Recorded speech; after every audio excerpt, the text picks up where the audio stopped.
Let me turn for the next few moments to health care.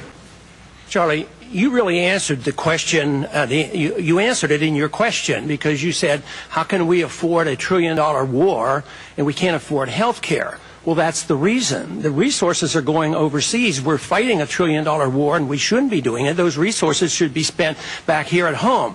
There is an inflationary factor. We can't afford it. We do have good medical care, but the costs are so high now that our people in this country are actually going to India and getting their heart surgery done. They pay the plane ticket, the hospital, and the hotel, and they get it for half price. So it's inflation.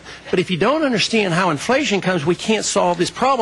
It comes from deficit financing with this warmongering foreign policy we have. We run up the deficits, we tax, we borrow from the Chinese, we can't borrow enough. Then what do? We print the money, and then you wonder where the inflation comes? The value of the dollar goes down and prices go up, where the government gets involved in certain things like housing or medical care or education. Prices are skyrocketing. So you have to deal with the monetary issue to solve the problem of the medical issue. Senator Thompson?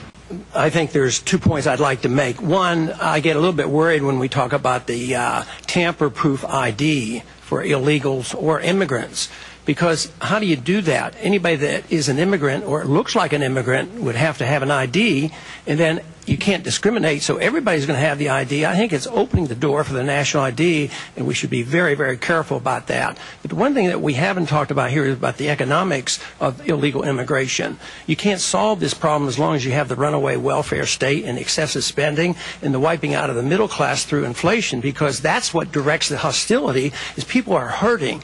And then when we have all these mandates on the hospitals and on our schools, and no wonder, the incentives are there. There's an incentive for a lot of our people not to work because they can get welfare, and then there's a lot of incentives because they know they're going to get amnesty. We gave it to the illegals in the 80s, and then we put mandates on the states to compel them to have medical care, and you say, well, that's compassionate, but what happens if the hospital closes and then the people here in this country don't get medical care? So you can't divorce it from the economics. You've got to get rid of the incentives, no amnesty, and no forced benefits, because obviously they'll bring their families, and it just won't work if you try to see this in a vacuum, and you have to deal with it as a whole, as an economic issue as well. Sure. You know, it's interesting that you asked this question, because we have a lot of similarities. Matter of fact, Barack Obama and myself, because our campaign is made up of the young people. And frequently we will have young people joining us that came from the Barack Obama's campaign, and we're very pleased. But Barack spoke out against the war before it started, and he respects civil liberties, and I respect him for that. But the question is why would it be? I assume it's because of the similarity in the age of us two candidates that the young people are attracted to us. But it's the youthfulness of the ideas that bring the young people to us. But there is a difference between what Barack Obama is talking about, because he does give hope to young people, and that's what happens in our campaign. But I talk a lot more about different kind of economic policies. I talk about personal liberty and the right to people's personal life, and getting stopping these wars and coming home and having a sensible monetary policy, and young people like this.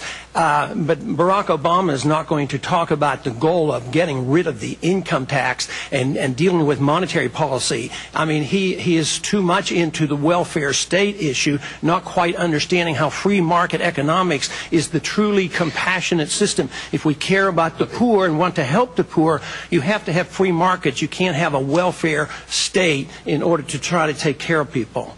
Let me move on. People in this state and everywhere are worried about gas prices. When 2007 began, oil was $61 a barrel. It was $100 last week.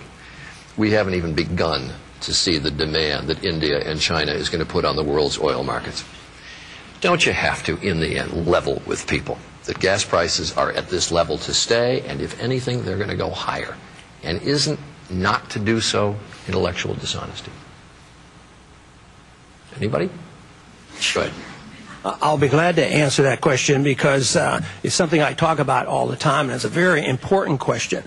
The Wall Street Journal yesterday had a very good chart that explains this. If you look at the price of oil in the last 10 years, if you look at it in terms of dollars, it went up 350%.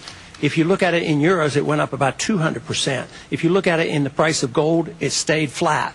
It's the inflation, it's the printing of money, it's the destruction of the value of the dollar.